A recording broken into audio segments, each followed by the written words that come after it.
Welcome to Luke21 Radio, a broadcast explaining biblical prophecy in the tradition of St. Augustine. And now, from Greenville, South Carolina, here's your host, Steve Wood. Hello, this is Steve Wood, and welcome to Luke21 as we study biblical prophecy together. And today we're looking at the amazing boundaries of Greater Israel. And we're going to be studying two passages. We're at the end of Revelation. We're in Revelation, the last two chapters, 21 and 22. But we're going to match those chapters with Ezekiel 47 and 48. And I've had a handout for you several times, but if you're new to Luke 21 or new to this study in book of Revelation, you want the handout that shows the parallel outline of the book of Ezekiel with the book of Revelation. The general outline, they follow each other with rather bold symmetry. So you want to get a hold of that outline because today, as we study what's in our contemporary culture, particularly the internet circles, has become a great controversy. The Greater Israel question. I'm thinking myself of Senator Ted Cruz and Tucker Carlson, both good people, but had a rather dynamic difference regarding Greater Israel. And let me summarize this whole episode in case you want to turn it off right now. I think they're both wrong and they're both right. So let's go. Modern attempts to expand Israel, to expand its boundaries in the Middle East, I'm talking about the contemporary attempts to do this, using military conquests are inevitably going to lead to continued Middle East wars. And I don't think anybody really, I hope, wants that.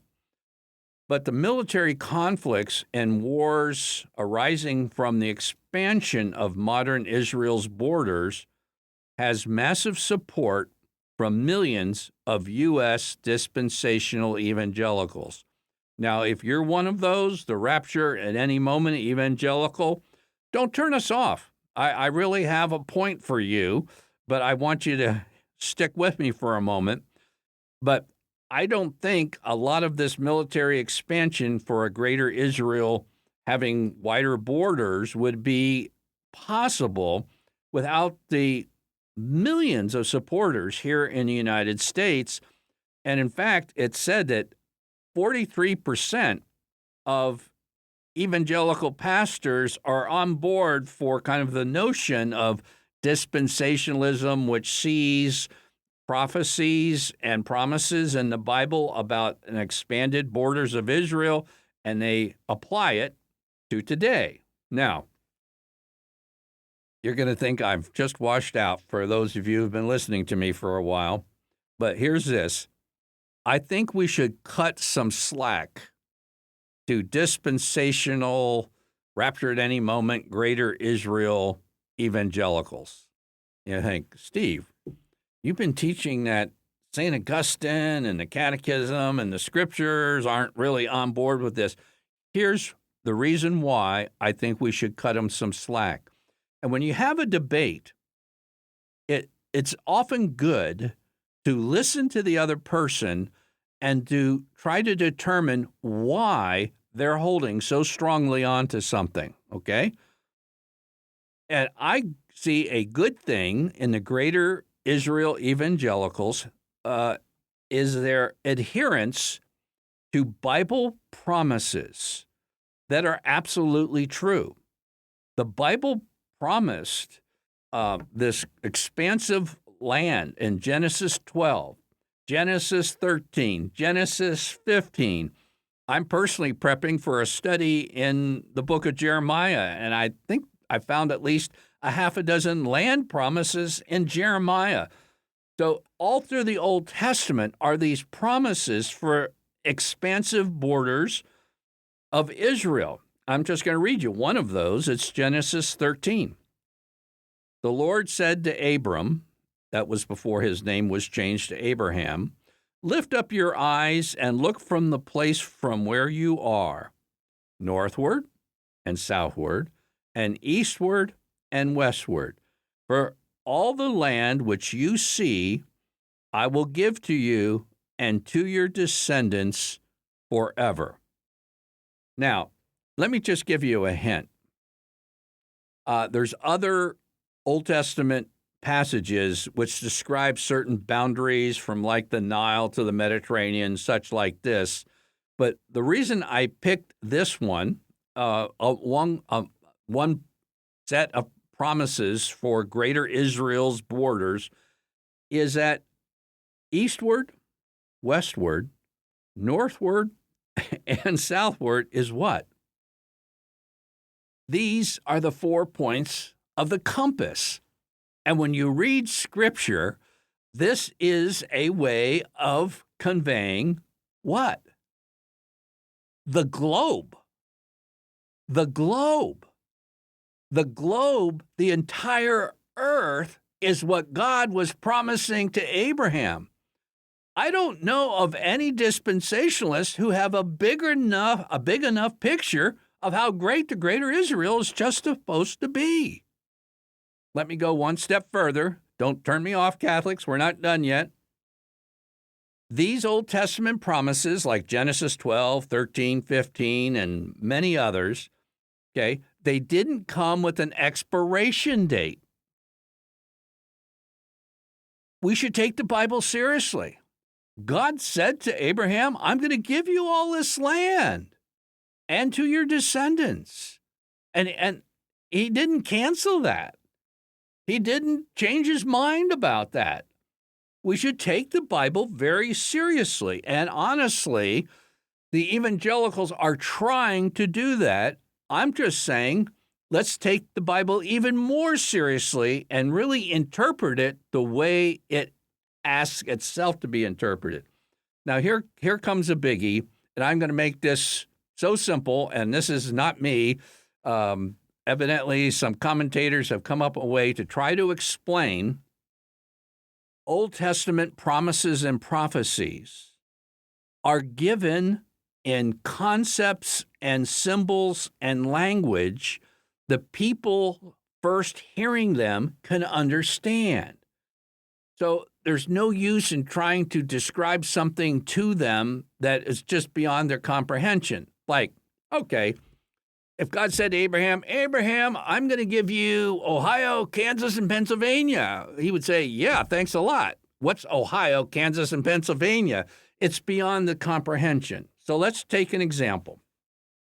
Let's say there's a boy about to begin his schooling years in the late 1800s, and his father says to him, son, I'm going to give you a horse and buggy if you do real well in all your schooling. When you graduate, finish your schooling, you're going to get a horse and buggy. And you know what? From the beginning, this father knew he was going to give his son an automobile when he graduated in the 1913, the teens.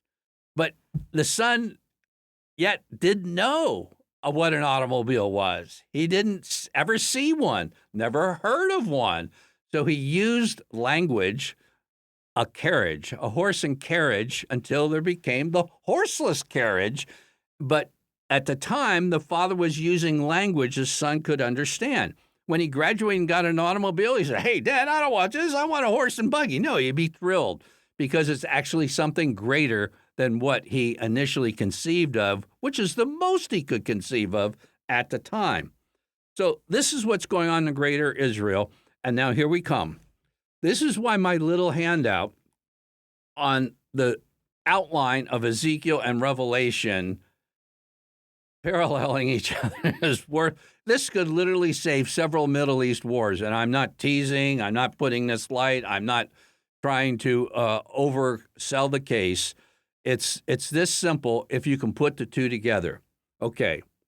In Ezekiel 47, and dispensationalist evangelicals love Ezekiel, okay? In Ezekiel 47, it's the second to last chapter in the book of Ezekiel. The first 12 verses describe the river of life. And guess what? Revelation 22, the last chapter of Revelation, talks about the river of life. Both Ezekiel and Revelation conclude with that. But in Ezekiel 47, you go back, the first half of the chapter, or first 12 verses of the chapter, talk about the river of life, and the rest of the chapter talks about the new boundaries for Israel. Okay? You go to the book of Revelation, chapter 21 and 22. 21, it talks about a new heavens and a new earth. New heavens, new earth. This is after the second coming, after the resurrection of the body, okay? This is a new earth. All the nations would have the blessing of Old Testament Israel now throughout the globe, and it's made up of Jews and Gentiles. And it's very interesting. If you go on a little bit in Ezekiel 47, you have the river of life, which comes on the new earth, not this age, okay? And you have the boundaries of Israel.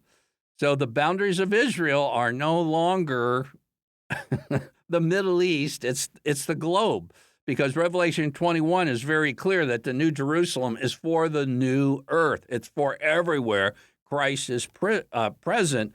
But in Ezekiel, foreshadowing again, it says how you can very fairly divide up this greater Israel promised land.